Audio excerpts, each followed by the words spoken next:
बिस्मिल्लाहिर्रहमानिर्रहीम। अस्सलाम वालेकुम नाज़रीन, मैं हूं आपकी होस्ट सैयदा नजम ज़हरा और आप देख रहे हैं मेरा यूट्यूब चैनल और फेसबुक पेज। उम्मीद करती हूं कि परवरदिगार आलम के फ़ज़्ल व करम से अपनी फ़ैमिली के साथ खैर आफ़ियत से होंगे। तमाम हम्दो सना है उस खालिक कायनात के लिए जिसने दुनिया को खल्क़ किया और तमाम दुरूद व सलाम है मोहम्मद व आले मोहम्मद पर जिनकी मोहब्बत में परवरदिगार ने इस कायनात को तख्लीक़ किया। अल्लाहुम्मा सल्लि अला मुहम्मदिन व आले मोहम्मद व अज्जिल फ़रजहुम अजमईन। ऐ रब, मेरे सीने को खोल दे ताकि मेरे काम आसान हो जाएं और मेरी ज़बान की गिरह को खोल दे ताकि लोग मेरी बात को समझ सकें। अपने व्लॉग का बाकायदा आगाज़ करने से पहले आपसे रिक्वेस्ट करूंगी कि अगर आपने अब तक मेरे चैनल को सब्सक्राइब नहीं किया है तो मेरे चैनल को सब्सक्राइब कीजिए, लाइक कीजिए, कमेंट कीजिए और शेयर कीजिए।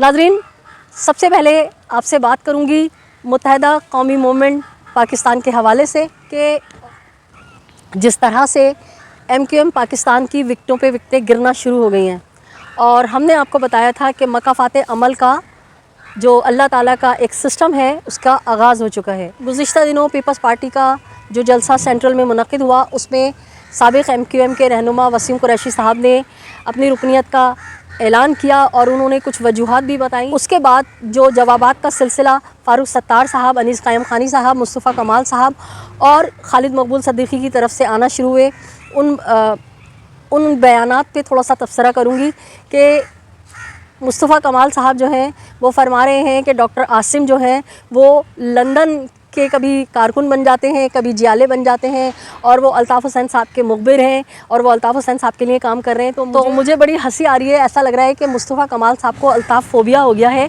और बेचारों को सुबह शाम सोते जागते बस अल्ताफ़ हुसैन, अल्ताफ़ हुसैन, अल्ताफ़ हुसैन ही नज़र आते हैं। क्योंकि जब मैंने मुस्तफ़ा कमाल साहब से 2016 में सवाल किया था प्रेस कॉन्फ्रेंस के दौरान, तो उस वक्त भी इन्होंने कहा था कि बाजी के पास जो है व्हाट्सएप पे लंदन से सवाल आया, जबकि वो सवाल मैंने ज़ाती तौर पे ख़ुद किया था। और अब मैं मुस्तकिल देख रही हूँ कि मुस्तफ़ा कमाल साहब बेचारे इस कदर ज़हनी अज़ियत का शिकार हैं जब से वो वापस पाकिस्तान आए हैं और उन्होंने PSP बनाई और अब बेचारे जो कहते हैं ना थूक के चाट लेना। मुस्तफ़ा कमाल साहब ने कहा था कि मैं महाजिर नाम को दफन कर दूंगा और पूरे मेन स्ट्रीम मीडिया पे भी, और हमने देखा कि सोशल मीडिया पे भरमार है उनके उस बयान की जो उन्होंने गंदी बात मुत्तहिदा कौमी मूवमेंट के लिए कही थी कि ये तो बाजारू पार्टी है, जो ज़्यादा कीमत देता है वहाँ चले जाते हैं।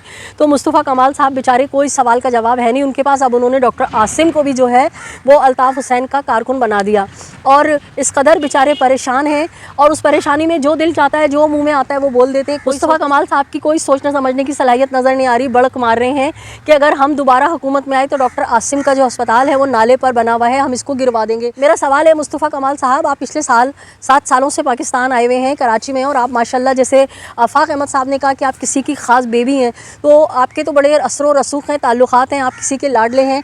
आपने पिछले 7 सालों में क्यों नहीं डॉक्टर आसिम का ये अस्पताल गिरवा दिया? आपने क्यों नहीं इसको ज़मीं बोस करवा दिया? जबकि मुजाहिद कॉलोनी के वो लोग रोते रहे, तड़पते रहे, कहते रहे कि हम 45 साल से यहाँ रह रहे हैं, हमारे घरों को मिसमार किया गया है। उन्होंने प्रेस क्लब पे ही मुजाहिरा किया, ना तो आपकी MQM पाकिस्तान के कोई फ़ारूक सत्तार या खालिद मकबूल सद्दीक़ी किसी ने भी उनकी दादरसी नहीं की, ना ही आवाज़ उठाई।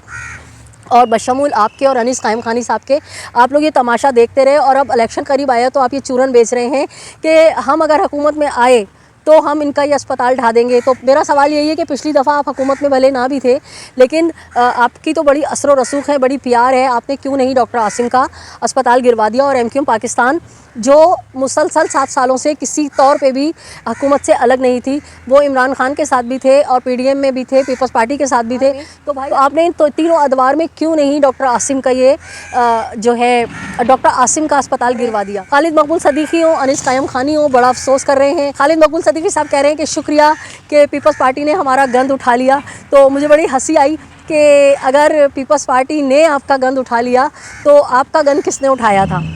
ज़रा ये भी तो सोचिए कि जब आप अपने लीडर से मुंह मोड़ के, जिसके साथ आपने कुरान पे हाथ रख के हलफ लिया था, जब आपने अपनी वफ़ादारियाँ तब्दील की तो आप भी तो किसी का गंद थे। और अनीस कायम खानी साहब जो हैं वो बहुत गुस्से का शिकार हो रहे हैं। अनीस कायम खानी साहब का बड़ा जज्बाती सा अंदाज़ होता है। मैंने आपको पहले भी कहा था कि अनीस कायम खानी हो या मुस्तफ़ा कमाल हो, ख़िताबत से बिल्कुल नाशना है और बिल्कुल भी अंदाज़ उनका जो है वो ख़िताब नहीं कर सकते हैं। एक का सर होता है और एक का पैर होता है। बहरहाल अनीस कायम खानी साहब ने काफ़ी गुस्से का इज़हार किया उन लोगों पे जो उनको छोड़ के जा रहे हैं। तो बात यही है कि कारमा मकाफ़ात अमल, आप भी किसी को छोड़ कर गए थे, आपने भी किसी को माइनस किया था, तो अब उस दर्द को महसूस कीजिए। कहते हैं ना कि जब अपना कोई मरता है तो रोते हैं तड़प कर, जब अपने पर तकलीफ़ आती है तो इंसान को जब ही तकलीफ़ का एहसास होता है।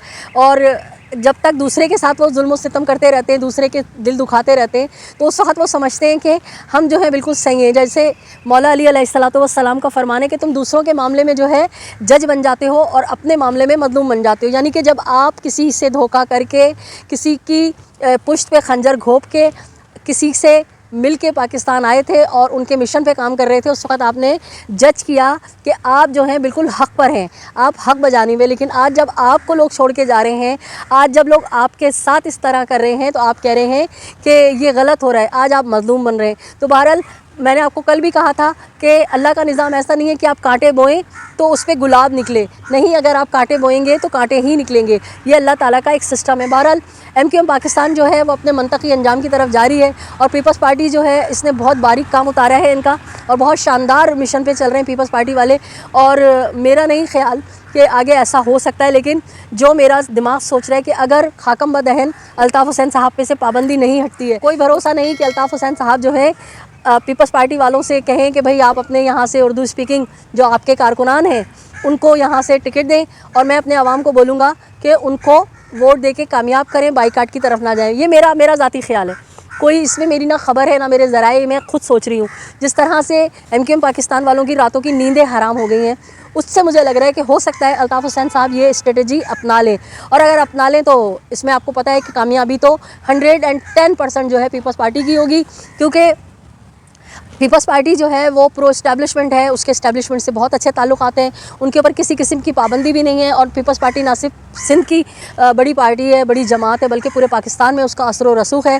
तो हो सकता है कि गेम चेंज हो जाए, कोई भरोसा नहीं। जिस तरह से MQM पाकिस्तान वाले डर रहे हैं, इनकी रातों की नींद हराम हो रही है, क्योंकि PTI से तो इल्हाक का या उनसे किसी किस्म के मुआहदा का यूँ नज़र नहीं आ रहा कि अभी तक PTI का कंफर्मेशन नहीं आ रही है कि PTI को जो है इलेक्शनों में हिस्सा लेने दिया जाएगा या नहीं लेने दिया जाएगा। जिस तरह से रोज़ाना PTI के रहनुमा और कारकुनान जो है उनकी एक होप बनती है, एक उम्मीद बनती है कि शायद इमरान खान साहब जो है वो रिहा हो जाएंगे, लेकिन हालात तो वाक़यात एकदम से चेंज हो जाते हैं। तो PTI का अभी कोई समझ में नहीं आ रहा कि आगे इलेक्शन में उनके साथ क्या होगा क्या नहीं होगा, क्योंकि नवाज़ शरीफ को जिस तरह से लाया गया है VVIP प्रोटोकॉल के अंदर, अगर इमरान खान साहब को इजाज़त देते हैं तो फिर तो लाने वालों का ये प्लान ही फेल हो जाएगा। क्योंकि ग्राउंड में आपको पता है इमरान खान जब से गिरफ़्तार हुए उनका जो शोहरत है वो आसमान की बुलंदियों को छू रही है। और ना सिर्फ बुज़ुर्ग और ठहरे हुए उम्र के लोग, बल्कि यूथ बहुत बड़ी जो है 18 साल से ऊपर के लोग जो है वो इमरान खान साहब को बहुत पसंद कर रहे हैं। हम जहाँ भी जाते हैं आवाम से राय लेने, तो हमें ज़्यादातर अल्ताफ़ हुसैन साहब के हक़ में बात करते नज़र आते हैं लोग, या फिर PTI के।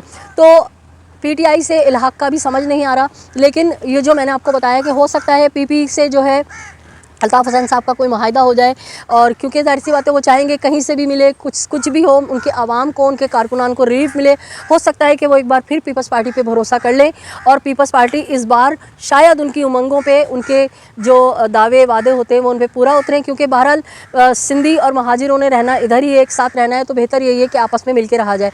एक बात ये भी सुनने में आ रही है कि जो लोग मुनहरिफ होकर पीपल्स पार्टी में जा रहे हैं उनके ख़िलाफ़ जो है उनके घरों के बाहर लोटे लटकाए जा रहे हैं और मुजाहरे किए जा रहे हैं और उनको गद्दार कहा जा रहा है, उनको जो है लोटा कहा जा रहा है। तो मुझे बड़ी हंसी आ रही थी कि लोटे भी किसी को लोटा कह सकते हैं। जो लोग लोटा कह रहे हैं वो ज़रा सा अपने गिरेबानों में भी झाँकें कि वो कौन से वाले लोटे हैं और देखें कि उनका अपना मुकाम क्या है। यकीनन वो भी माजी के लोटे ही हैं। इजाज़त चाहूँगी आखिर में उसी रिक्वेस्ट के साथ कि अगर आपने मेरे चैनल को अब तक सब्सक्राइब नहीं किया है तो मेरे चैनल को सब्सक्राइब कीजिए, लाइक कीजिए, कमेंट कीजिए और शेयर कीजिए। अपने इतराफ़ में बसने वालों को बहुत ख्याल रखें। खुशियाँ बांटें, खुशियाँ समेटें, जालिम से नफरत कीजिए, मजलूम का साथ दीजिए। अल्लाह निगहबान, पाकिस्तान जिंदाबाद।